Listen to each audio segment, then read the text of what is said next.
दुर्गा नदी के किनारे बसा एक गांव फूलपुर। गांव में कुछ 100-150 लोग रहते थे। अंजलि, जो कि पास ही के जिले में रहती थी और 12वीं पास कर चुकी थी, उसके पिताजी ने बेटी को जल्दी विदा करने के लिए उसकी शादी फूलपुर गांव के मुकेश से करवा दी थी। मुकेश कभी स्कूल नहीं गया था और इस कारण वो पढ़ा लिखा नहीं था और बाकी गांव वालों की हालत भी मुकेश जैसी ही थी। मुकेश के घर में उसके माता पिता भी रहते थे। सासू माँ, मैं बाहर मंदिर तक जा रही हूँ, आधे घंटे में आ जाऊंगी। अरे अभी कहीं जाने की जरूरत नहीं है, चुपचाप जाके रसोई में रात के खाने की तैयारी करो। और ये घूंघट क्यों हटा लिया है तुमने? क्या पता नहीं कि इस गांव में औरतें बिना घूंघट के नहीं रहती।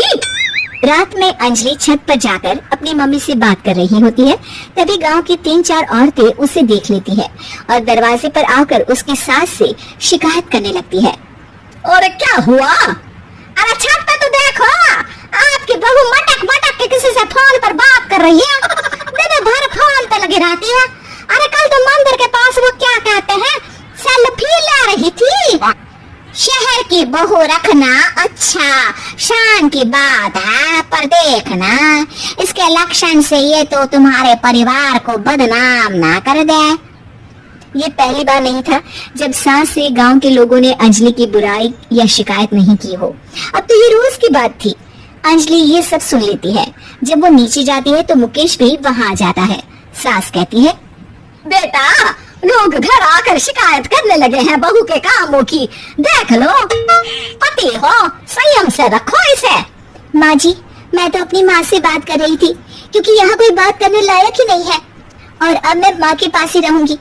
वहाँ क्या रहना, वहाँ बाहर के लोग तो ठीक है, पर घर के लोग भी इज्जत ना दे सके। अरे नहीं नहीं अंजलि, ऐसा नहीं है, धीरे धीरे सब ठीक हो जाएगा, तुम फिक्र ना करो।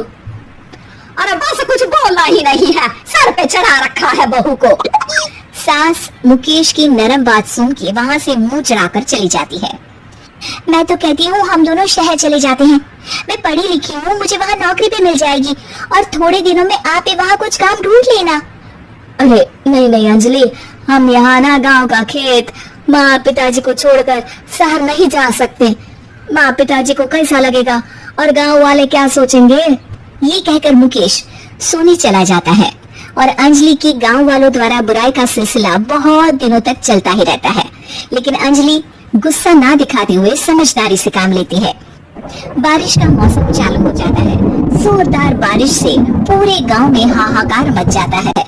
फसल की ये हालत देखकर गांव वाले निराश हो जाते हैं और बात तो यहाँ तक पहुँच जाती है कि कुछ लोग तो अंजलि को इस सब का दोषी ठहरा देते हैं। अरे पूरी फसल तबाह हो गई, पता नहीं किसकी नजर लग गई है। अरे जब से चौधरी परिवार में ये शहर की बहू आई है ना, तब से ही गांव की शांति चली गई है। इसका कर्मकांड से माँ दुर्गा नदी भी खुश नहीं है। ये सब सुनकर बेचारी अंजलि रोते हुए अपने घर चली जाती है। कुछ दिन बाद सभी गांव वाले अपनी फसल का मुआवजा लेकर अपने अपने घर आते हैं। मुकेश भी 1500 लेकर आता है। अंजलि को जब पासबुक दिखाता है तो अंजलि हैरान हो जाती है। अरे ये पासबुक में तो उन्होंने 4000 की एंट्री करी है और आपको सिर्फ 1500 दिए। सच में? अरे वो सरकारी अफसर आपको बेवकूफ बना रहे हैं।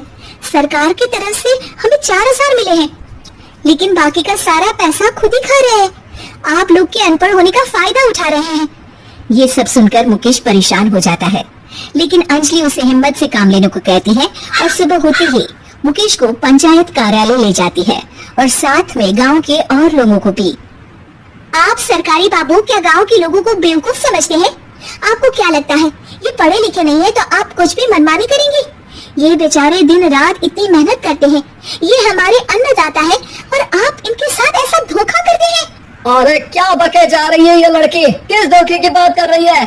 अपने कांड करके नदी माँ को नाराज करके हमारा नुकसान करके इसे चैन नहीं मिला क्या?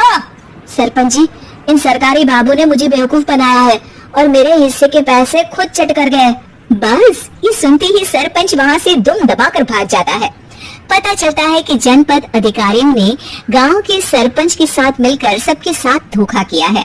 सब लोगों का विरोध शुरू हो जाता है और आखिर में अधिकारी सब गांव वालों के हिस्सों के बचे हुए पैसे उन्हें लौटा देते हैं और कई दिन तक सरपंच गांव में लौटता ही नहीं।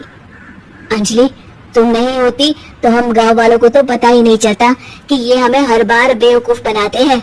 हाँ हाँ अंजलि बेटी, हमें माफ कर दो। हम सब तुम्हें बुरा भला कहते रहे, लेकिन तुमने ही आज हमें बेवकूफ बनाने से बचाया है। हमें तुम पर गर्व है बेटी। अब समझ आया कि सरपंच तुमसे नहीं, तुम्हारे पढ़े लिखे होने से नफरत करता था। क्यों ना इस बार हम अंजलि को ही सरपंच पद के लिए चुन लें? क्या कहते हो गांव वालों?